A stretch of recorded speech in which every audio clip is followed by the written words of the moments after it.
Ladies and gentlemen, the following is scheduled for one fall. It is time for That Way Cool Wrestling Show! Hey everybody, That Way Cool Wrestling Show. My name is Danny J. Welcome back. We have a great show planned for you today. First, we'd like to get the introductions in order.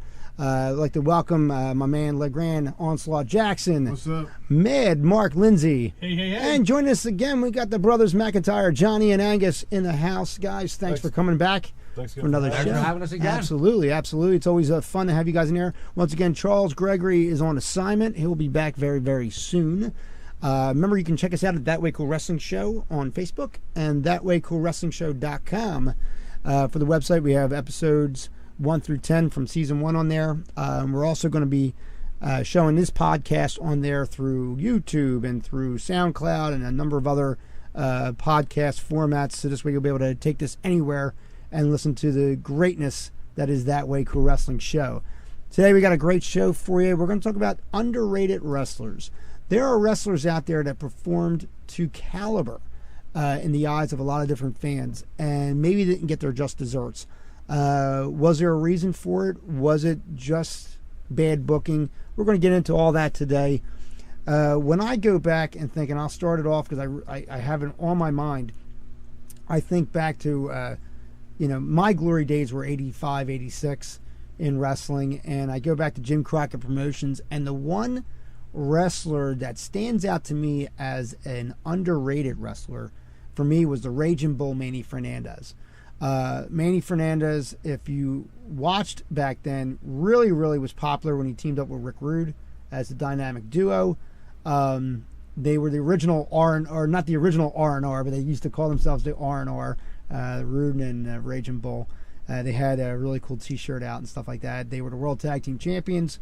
And I think Manny, in the latter part of his career, when he was with Paul Jones, was one of his larger focal points. He teamed up with Dusty Rhodes. He teamed up with Boogie Woogie Man, Jimmy Valiant.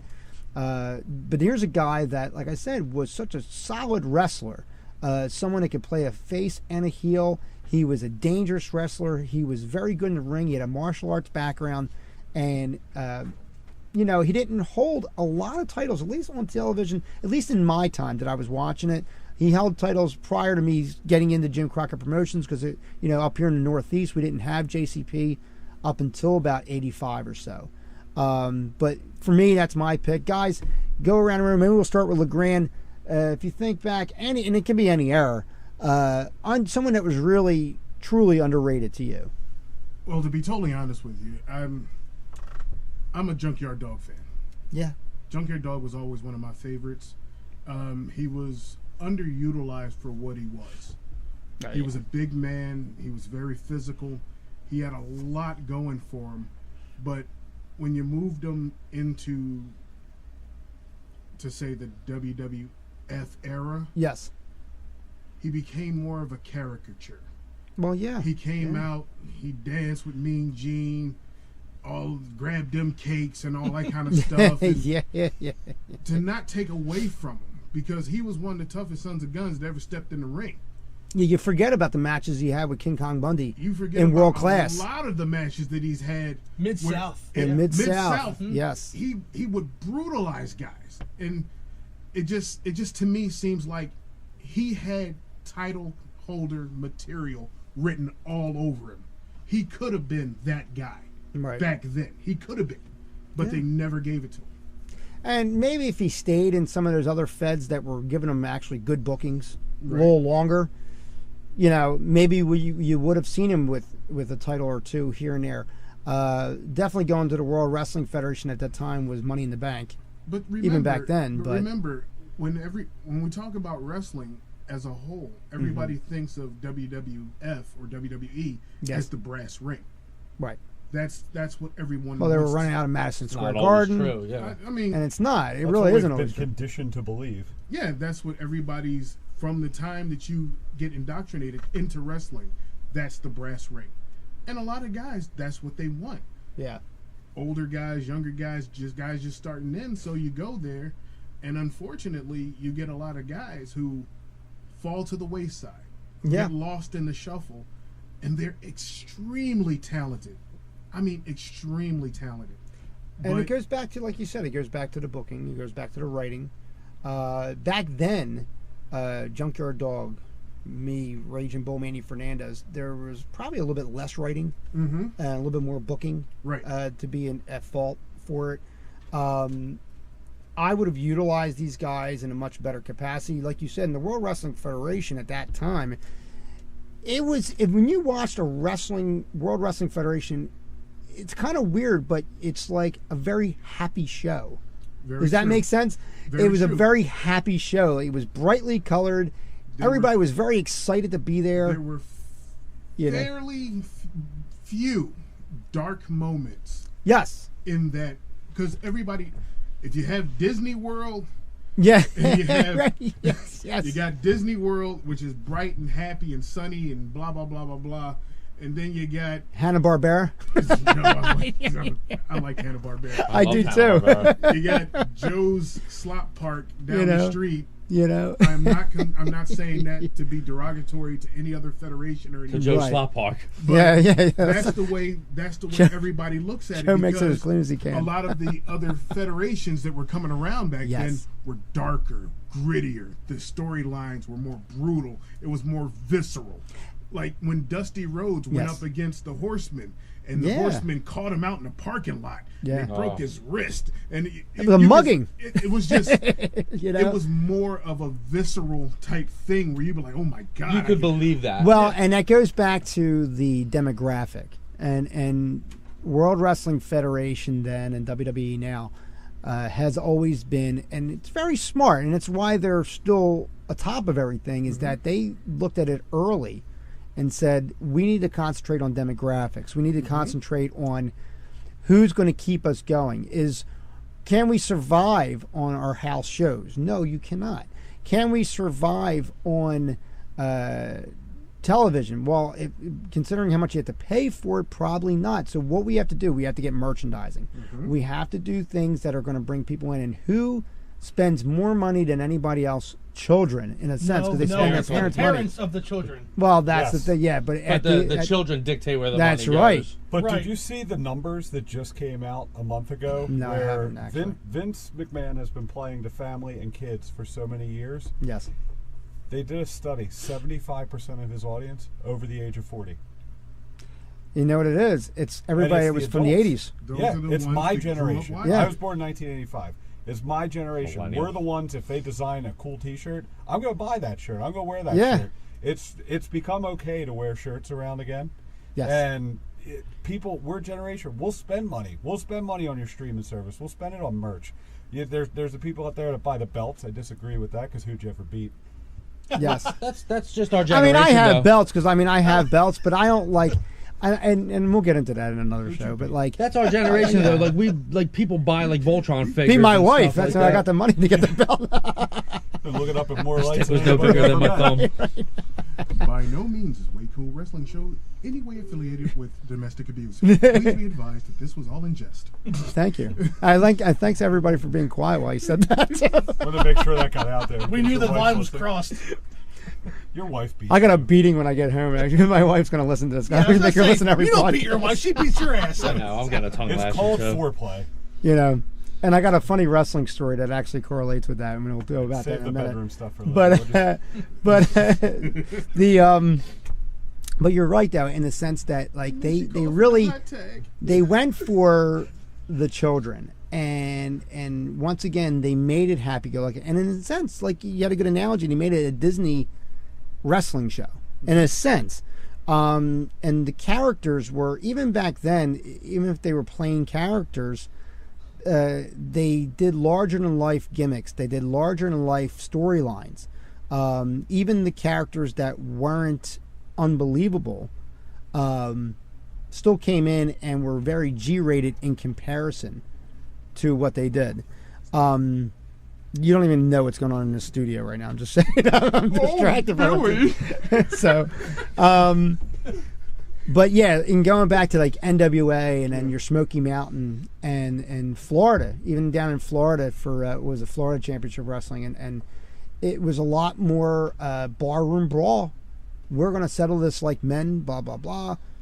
You know, and that's what it was. And going back to what Bob just said, like, you're talking about the 1980s was when they really established their foot in the market of television. Okay, Cable wrestling's been around forever. Yeah, With the characters and the kids. with the characters, Right. the kids, and the videotapes. You know, The video Coliseum games video and- and stuff like that. The merchandise and to be able to get revenue from Superstar stuff board that's games. already done. You know, like their repeated revenue from house shows because they got tapes now and stuff like that. The people that are buying the stuff like now are, like you said, are in their mid 40s. That's my age group. It's your age group. We're talking about stuff. We're trying to recapture what we loved because they really nailed it in the 80s. That's They what I really, was saying really did. earlier. Our generation is the type to go out and buy like a Ghostbuster action figure or a Voltron figure. Yes. We spend money on trying to recreate our We're a sad little generation of childhood for some reason. nostalgia and Yeah, being we a- are built on and nostalgia. men children. Yeah, men, children. Yes, it's very Poor true. women out And, there. and a lot of it harkens to us wanting to show our kids the things that we Yes. enjoyed when we were their age. Yes. Because they don't have a lot of it. And Yes. I mean, we've gotten completely off the rails when it came to this thing because we're talking about the. What were we talking about? I'm talking about Junkyard underrated. Dog. Junkyard Dog. Underrated Yeah, wrestling. Junkyard Dog. Because I mean, if you think about it, a lot of the stuff that we loved, as it pertains to wrestling when we were growing up, we yearn to see now. Yes, yeah. We yearn yeah. to see, like, for instance, Barry Horowitz, Yes. by far one of the greatest wrestlers to ever step Yeah. in the ring. But most people don't understand that because they only see the part about him losing. Sure. Right. Like if I put on a series of Barry Horowitz matches for my kids, they're gonna think, "Who's this loser? Oh, and I why do love you keep Barry showing me his Horowitz. matches?" Black Widow. But he's the Yeah. one making the stars. Yeah, That's right. That's a Carpenter. he helped Flair. He You know. helped all those other guys. His heat transferred. Yeah. Yes, it did. And think about it, when he finally won his first match. And you know what? And I said this. How I was exciting talking you are. off. Yeah. I was talking off. Beat Candido, right? Yeah. Yeah, That was and we were something else. talking. We were talking offline about this, and I said there's a reason why we know the names of Barry Horowitz, Rocky King, George South, Mike Sharp. Sharp. I mean, we know these names for a specific reason. You would say, well, these are the guys that lost all the time. No. These are the guys that we watched, and in a sad way, either we were waiting to see the beating that they took, or we were hoping they were going to pull it out this time. They're You not know, jobbers, they're enhancement talent. I was SD The other guys SD look Jones. better. I was actually just thinking last night, can they go back to having that? Like They're they starting got to. better. They're starting to. If you Starting notice. to, but not Ellsworth. really. Just kidding. Well, you know what they do. To a point, they are. If you notice now, if they go into a certain market or They'll a bring in certain, their enhancement, they'll bring yeah. in the enhancement talent from or an They've indie guy always done that, to though. do that. And then, granted, it's against like a Braun Strowman or something like that to get destroyed. It's a But squash couldn't match. you make the argument like a guy in NXT like Oney Lorcan, like Biff Busick was great on the Indies. He had somewhat of a known Right. commodity. Dude can work with anybody, still looks good in losing. And it's believable that he can pin you at any given time. Well, the problem I have with it though is that nowadays, and going back to what I just said with Braun Strowman, like they want Braun to be shown as such a monster, like he's unbelievably like indestructible. So they feed him guys, and he destroys and squashes them completely. You're not going to see someone like that. I want to see actually work in the ring and have that opportunity to not necessarily squash, but like be able to really showcase their talent without any kind of like drama about it. And that's what we used to like about watching wrestlers. When I used to watch Ronnie Garvin destroy somebody in the ring, it was like a mangling. You know what I mean? Stomping ankles, You joint manipulation. Yeah, it was just like ridiculous. Watch the Great Muta. To watch the Great Muta work on a job match versus working Sting, I got to see 100% of what Muta could do and what to try to expect when he wrestled someone like Sting or Flair or whatever. And we can bring that back to my underrated wrestler. Would be Jorge Estrada. He wasn't super like over, but he would just stretch the heck out of people. Probably before a loss. I mean, he had some tenure for a while, but yeah, I just love these guys that at least they used to get their stuff in. Now when you do have, not that Jorge was enhancement talent, but like the enhancement talent doesn't get nothing in. Complete squashes nowadays. Yeah. Well, and you know what? If you get a chance, because the That Way Cool Wrestling Show does not discriminate against other shows. If you go on YouTube, you look up Hannibal TV, and they produce a lot of great interviews. It gets a lot of great interviews with past stars. And I was watching one with Ronnie Garvin, and it's funny because Ronnie Garvin is just like an angry old guy, and you kind of laugh at it a little bit because like he was like really just like, and it says something about the business back then. If he didn't like how something was going, he left.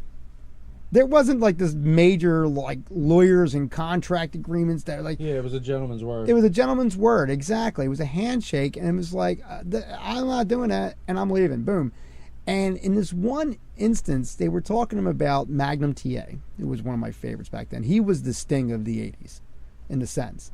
For Jim Crockett. Sting the Sting of the 80s? The Sting was the Sting of the late 80s. Was the Sting of the late 70s. Yeah. Yes, 80s. yeah.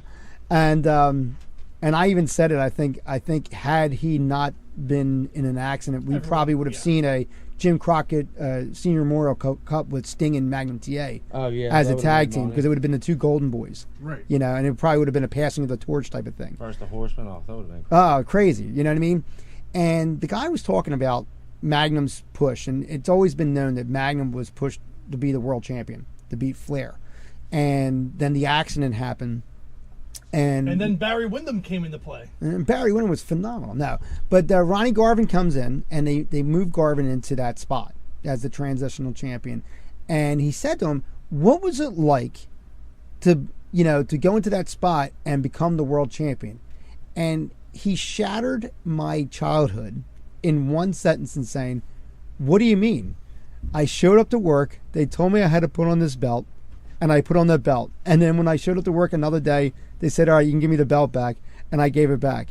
It's just work. That's all it is." And I said, wow. And like, I know this. You know what I mean? I know what he's saying. But it was one of those things where you can have your opinion about Ronnie's championship run. You can have an opinion about someone's never getting a championship run or whatever, and it goes back to these enhancement talents, and it goes back to, like you were saying, like, why am I watching this guy if he's a loser and stuff like that? He's doing his job. He's doing his job, and in most cases, these guys did their job very, very well. And you go back and say, well, we're saying underrated wrestler, but, you know, are we saying underrated wrestler, or are we saying someone that actually did exactly what they were supposed to do? I'm going to bring this back full circle, Dan. My underrated wrestler, you're going to laugh at me because he's a former world champion. Okay. He's a former Intercontinental champion. Okay. He's in the WWE Hall of Fame. Okay. But this guy, his career did not, I don't think, meet the expectations it should have. Okay. Kerry Von Erich. Yeah. This guy was billed before Thunder Lips was Hulk Hogan. Thunder Lips was Kerry Von Erich. I don't know if you know that or not. Look it up. Google. Kerry Von Erich had the personality at the time. Yeah. In the early 80s. He's a guy who made his name known on cable TV as it was rising up. Yeah. Became NWA World Champion, however, whatever reason why, whether it was David Von Erich or not. Became World Champion, stayed a big name in his father's territory. Gets to the big time, WWE, gets inserted immediately into a feud with Kurt Hennig over the Intercontinental Championship. And then less than a year later is jobbed out. Well, I'm sorry, enhanced out. Here's a guy who was a star, booked to lose and put over other talent. I think Kerry Von, and I'm in no way, shape, or form saying he's the greatest worker of all time. The guy cut himself prematurely several times in big matches. The fact is, he was a talent. He was over, and he had enough that he would have been a megastar. And he was a superstar. Oh, he could have definitely been a megastar. If he had, I'll tell you, if he had the wrestling ability, not that he did not have a wrestling ability, because he was good.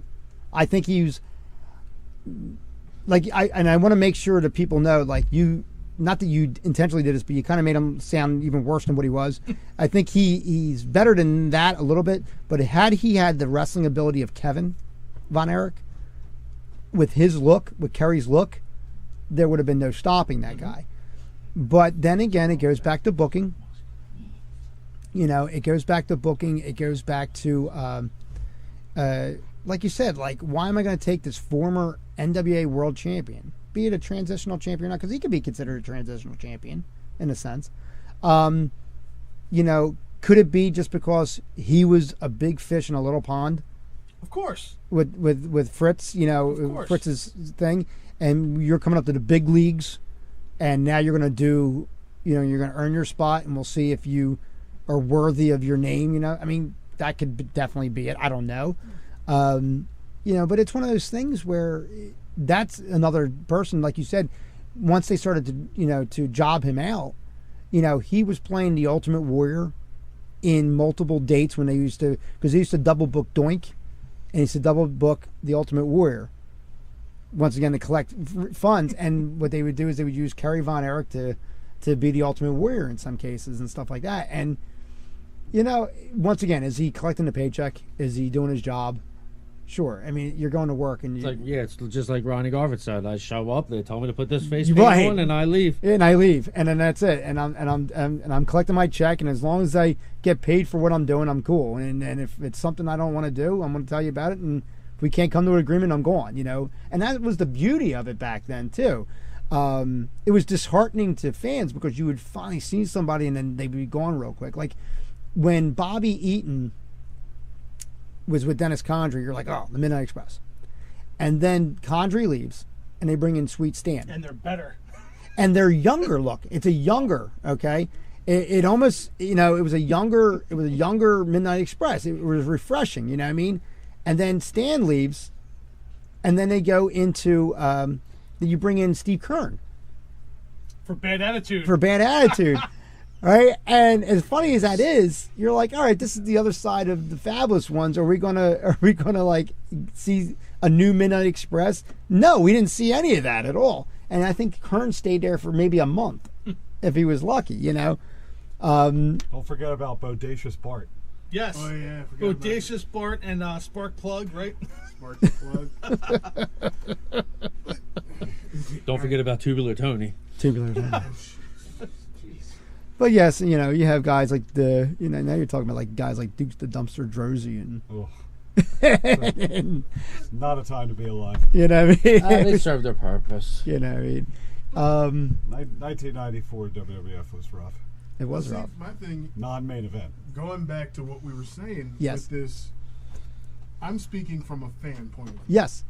I can speak from all different point of views, but right now I'm speaking as an outsider looking in, looking at this guy that you admire, Yeah. the guy who every week you're clamoring to see show up on that screen, the one you're waiting for that music to kick up to get those butterflies because you know your buddy, whoever it is coming Yeah. out through that curtain, and that's what we're talking about. It Yeah. doesn't matter if it's a job. No, it doesn't. It- Yeah. Hey, the guy who's making my sandwich, he has a job to do.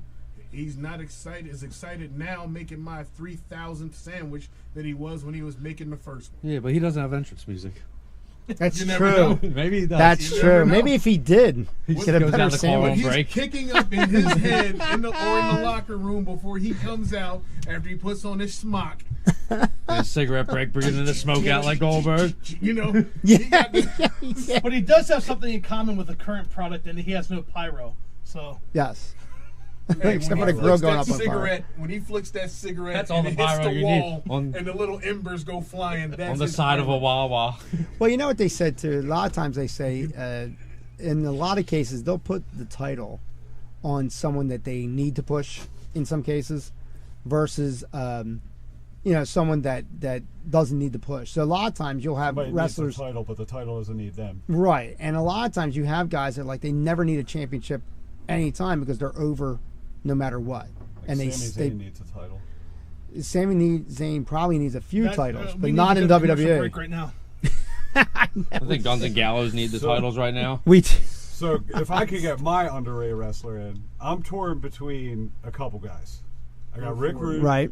Fit Finlay, William Regal, and Taz. So I'm going Okay. to stick with Taz. Okay. It's weird to say he's overrated because he was the focal point of a company Underrated. for so long. What did I say? Overrated? You You said overrated. Oh, well, Taz not overrated. Taz had a promo. Taz had a look. Taz was just a mean-looking son of a bitch. Yeah. That when he stepped in the ring, there was no BS with him. He was out to hurt you. That was And when I you were a believe- kid. You questioned I believe everything else is fake, but this Right, is real. this is Yeah, real. like I was 12 Yes. or 13 years old watching Taz. Like I was convinced that like the clowns and the dumpster people and Bastion Boogers. of That's the all world, fixed. But Like that stuff's fixed. But man, Taz is going to choke this guy unconscious, and he's going to suplex him to hell. Him and Bam Bam are going to go flying through him the and ring, through Rhino's going to kill guardrails. somebody. Yeah, like I mean, I'm watching Taz, and like this guy's cutting a promo. Like he's going to end up in jail by the end of the show for what he's going to do. to ECW people. had a good way of doing that, and they had a good way of presenting it. They really did. Incredible. And that's why they were over so well. But I say he's underrated because when he went to the land of the big man, Oh, yeah. the WWE, his height cut him off at the knees, no pun intended. Yeah. He never got a shot because they had so much potential when he went back and won the ECW title, brought it to WWF television, Right. and tried to, they had him, I remember him standing off with Triple H in the ring. I was like, oh my God, this is money. The crowd was eating it up. It was in Philly, too. There was no reason other than ego not to do that storyline. Well, you know, fear plays a big part in a lot of stuff like that. Taz wasn't called the human suplex machine for no reason. Right. You've seen Taz toss some of the biggest guys in Legit the business. deadlift toss people. Just, I mean, from Mike Awesome on. Oh yeah, they weren't giving jumps. Like he had him off the ground and then then he decided went. to chuck you. And Sounds like somebody in this room. hey, let's not bring that up. Sandbagging Angus McIntyre. No, I meant him throwing people, not my sandbag. Yeah, I've experienced that too. Well, but if you think about it, because when Taz went into the land of the big man, Yeah. the thing that killed him was they wouldn't let Taz be Taz. No. He looked like a Taz- gas station attendant, Yeah, like I didn't get that at all. It's like Taz would and ridiculous. they had another Z on it. Oh God, Taz would come in, he'd tell you what's going to happen, and then he'd pull it off. And execute. Exactly. He would execute, yeah. He was a heel that told you exactly what was going to happen in the match. You didn't want it to happen, and it happened. Yeah, but when and you know, I understand you're working 300 something odd days a year, so you're afraid of whoever getting hurt. So, okay, but you can't cut the man off at the knees. Exactly. He Let was him- 10 years too soon. Let him execute his character. Absolutely. Taz in this day and age, highly successful. We're gonna- him and Samoa Joe working. That's the match I want to see. We're going to break for a second, and then we're going to come back. We're going to do some final thoughts. We got a lot more to talk about. It's That Way Cool Wrestling Show. We're going to be back right after this. Entertainment has been serving the tri-state, providing professional musical entertainment to thousands of our customers. Canon Entertainment doesn't just play music. We are professional musical entertainers. We have personality, talent, and each DJ has a minimum of 7 years experience. We are especially trained for events like the one you're planning. We will customize your event to make it everything you want, and we'll give you our many years of experience to make it even more. Don't gamble with your affair. Be sure to choose the best. Canon Entertainment. Check us out on the web at canonentertainment.com. Call us now. That's right. Make sure you call them 449-8908 at 610-449-8908. Canon Entertainment, they are the premier DJ services. Been around since 1974, so check them out. We're actually recording in the Canon Entertainment studios as we speak, so I wanted to give them a big prop. So in some final thoughts here, we're wrapping up very soon. There's a lot of underrated guys out there. Anybody will go around the room. How about right now? Do we see anybody that's underrated right now? Sami Zayn. Okay, And I good. mean that sincerely. I don't mean it as the jest. It's Sami Zayn. He's in need of a repackaging as far as his look. I think he needs to be involved in a feud with Kevin Owens is what makes sense to me. Kevin Owens just beats him down so bad to the point he doesn't know who he is anymore. He's off TV. Isn't it a going couple 2 weeks. years now, El though? Generico. El comes back. Generico. In a be mask. I think the Kevin Owens Kevin's Sami the only Zayn one feud who is El knows who's Generico at this underneath that point. mask. But they do like a machines type of gimmick where Sammy loses a loser leaves town match, and then he comes back in the mask, and Kevin's the only one that knows that's The name Sami should Zayn. do was the Blade yellow in, I know dog. that's Wasn't that him. the yellow dog? used to do that? The Midnight Rider. The Midnight Rider was another one. That's not Andre under that mask. That was great. Super Oh yeah, wait. What did Angus going say? nuts. What was that, Mr. America? Yeah, it was Mr. America. Same thing. Like I know that's Hulk Hogan. No. Really? Juan Cena. One scene. Oh, God. You know, And they just did that. They did Yeah. it with the Drifter. Yeah. And that was hysterical. I mean, it's hard to say. I think on my end, I think it's hard to say somebody today that's underrated yet because it seems like the WWE is really just like they kind of like slowly feed you. Mm-hmm. They slowly feed you, so it's like, is this guy underrated or am I just in this slow process and I'm getting impatient? Too slow. Something what I like mean? that. I mean, you guys are saying that it's too slow, but something like that takes a build, and they don't seem to want to build nothing. Like they're moving slow on the talent end, but the storyline end, they're just rushing everything. They Right. made Daniel Bryan seem organic. Roman Reigns feels shoved and forced. Right. Cena felt shoved and forced, but I think everybody's coming full circle on Cena now. Well, I think what needs to happen now, rather than try to redo old gimmicks, which they try to do, like even like Dean Ambrose, like his music is reminiscent of I think Triple H, and it's like a remix of his music, I think, or something. I forget if it's Triple H or somebody else. It's a remix of older music, and he's coming off as a Stone Cold Steve Austin gimmick. I think rather than do that, I think they really need to dig down, hold these writers accountable, and say, I need you to create something new for these guys. Like this week, I watched Raw. Raw was unbearable in my Yeah. opinion. Remember to Raw. get 3 through. hours is too long. I watched SmackDown this week. It used to not and be. I was like, this is a fresh product. I got Rusev and Gable, which was a that nice was little incredible. treat. That was a good match. Nakamura and Cena, that should have been oil and water facing each other, but somehow that blended together nicely. I think it was enjoyed- Nakamura. I enjoyed that contest. I think it was Nakamura, Thank and not God that not Cena that stood up again after that, but- I don't like Cena, but I don't want to like sit there and say He can work people. he can work, and he's done his work, and he is what he is. I think he's actually, people say, oh, he's the Hogan because it's WWE, but really, I think he's the Sting of today, I of can modern see that. day. He deserves as his- I far think as he that. evolved into a Sting from a Hogan, though. Yes. Like he couldn't really work, and now he can work. I think he actually cares about his product. Yeah, I Look, think just- that Cena cares a lot more than we give him credit Yeah, for. big time. Oh, Yeah. he definitely He's does. more than just a 5-pump chump. Yeah. Right. When he's putting out his work. but He I think he definitely needs to cares. now. I think they need to use him in a sense of putting other people over, like they did with Nakamura.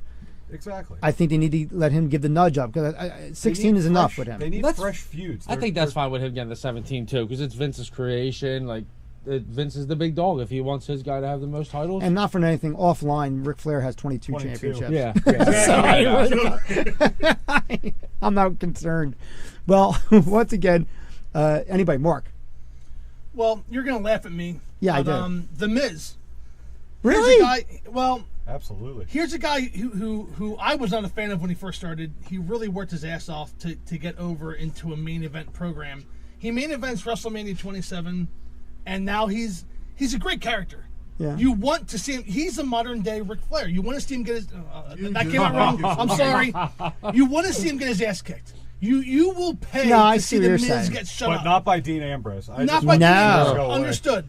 So Yesterday. So he is the guy that everyone hates. It's not modern day, but it goes back to what you're saying, and it's kind of in the same realm as the Miz. Though, I think a really underrated guy was Kurt Hennig. Yes. Oh, that Yeah. goes without saying. I mean, he was the workhorse, he- and they let him be the workhorse, Here's and the that's reason fine. why I got into this. You know what I mean? But Kurt Hennig, Not that I could emulate him. Hart and Hennig at SummerSlam. Can I just 91 edit that and last Philly. 5 minutes out? Because I said some stuff that. I want to just recap everything I just said. Talent wise, he was Yeah. not Ric Flair, but he. Yes. I'm sorry, I just butchered that. I'm My sorry. underrated I mean, I right think now he's doing is Rusev. I think Rusev has all the talent in the world. Do you think And they I- just need to do something I think writing he wise? could. I think he could have done what Jinder's doing now, except you could incorporate modern news. Like I don't know, maybe somebody's leaking information to John Cena and they find out it's Rusev or something. I don't know. Right. Well, you know what though, not and bad. getting on, and you brought up a good thing here, Can you and tell us the information. Jinder specifically Mahal. that was leaking? Jinder Mahal, there has been so much speculation, not really speculation, but like talk about, oh, why is he the champion? Why is it? And there's two things to it. I mean, you can sit there and say, well, Jinder is not, his win-loss record on television wasn't fantastic. Why did they make him out of nowhere a world champion, etc.? But in a sense, though, it's a good thing because Jinder Mahal hinders back to the old days of anybody with a given opportunity. Harkins back. Thank you for correcting me. That's fantastic. But it goes back to where like anybody with a given opportunity could become a champion. And in this case, it was Jinder Mahal. Did he deserve his title shot? Whatever. Who knows? Whatever. Okay, but he won it. Book him to win matches without 3 people helping him. That's all. No, that's what fine. a good heel does. All right. Well, Kevin Owens had that's a Kevin basic Owens crap gimmick. had Jericho with him the entire championship run. Yeah, that's great. 3 people to help him. He's like It's clearly he's extra a heat. coward. That's my favorite part about Cowardice Jinder. heel. It also I don't creates think more. all heels have to be cowards. Not even though. one guy. If He's Angus 2. is saying what I think he's saying, it creates more heat Yeah. because it's like, oh my god, dude, why can't you He just needs stand on 2 your guys, own? not even 1. And- KO Jericho, this guy needs 2 people. And no offense, but those 2 guys can count as one because yeah, I know, they're not much, but still, like But Jinder is like an Indian version of Lex Luger in a sense. He was someone that doesn't work that well. He's got a good look to him. Can't talk on a mic really that much. And not for nothing, me and my child, my daughter Bella we were watching SmackDown and we were watching his interview. I don't know if you guys saw it this week. And it looked like he had cue cards on the floor because he was like, stop, look down, come up, say something, 2-3 sentences. Isn't that the way Look the down majority again. of the roster cuts promos anymore? Like it's so heavily scripted that nobody's flying off the cuff anymore. Nobody can remember it. Feels disingenuous Well, when they're you not watch allowed it. to anymore. Ember Moon on NXT this Yes. week, or was it last week? I don't even remember. That was horrendous. The entire she felt uncomfortable. I mean, she has and maybe it's a no rush to identity get as a character. maybe it's a rush to get the talent out on TV to freshen it up, and they're like cutting corners. But I think mic work needs to be. You're only going to have one Jake the Snake Roberts, in a sense. Man. So when it comes to mic work, I don't think everybody needs to be so calm, cool, and collected. I want to have somebody come out No, you need something and for yell and everybody. scream. You need I- something for everybody. And I not want somebody to be everybody excited. needs 20 minutes of promo time. Like if Yeah. they put a microphone in Big Cass's hand again, I might never turn Raw on ever. I would love to see them. I'm start to glad show they a broke match. them up because, quite frankly, their entrance was longer than some of their matches. Yeah, and it was getting stale. It was over. I was done. It worked in NXT because you saw them every 3 or 4 weeks or so. Right. Yeah. When it's the same thing every week. Like Yeah, I was done. And Yeah, they they could, coulda had and them- as much as I don't like them, they could take the little guy. What was it? Not was it Enzo? They could take him and do something with him. I think he's wild enough and crazy enough that they could do something with him, put him in some kind of other feud. They need to get over this that Just guy needs can to get be a himself manager. over. and just be done. Yeah, that guy could definitely get himself over. He should be like the next Titus. Yeah. Like you not. can't have a manager that's 4 times the size of the people that he's representing. That would be funny though. Like Akira Tozawa represented by Titus. Titus Yes, is Titus, just I know, silly. yes, it It's is. like the referee can't be bigger than the wrestlers in the ring because why isn't he? And he's Well, taking a and ref I bump. always said the managers shouldn't be the same age as the wrestlers, because a manager is supposed to be giving you experience and wisdom.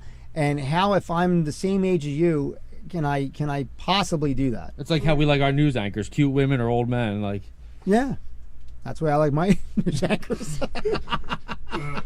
Doogie Howser, MD.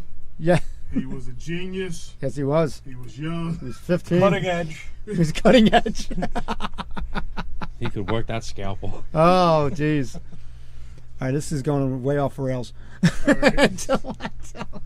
Well, once again, the brothers McIntyre, always Thank a you for pleasure having having you us. guys in. Angus and Johnny, former ACPW World Tag Team Champions, so they know what they're talking about. Mark Lindsay, Hey, always a pleasure. pleasure's all mine. And LeGrande Onslaught Jackson, Yeah. keeping us on track.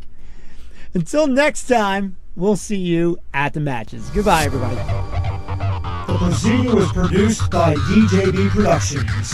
Go to www.thatgreatcoolwrestlingshow.com.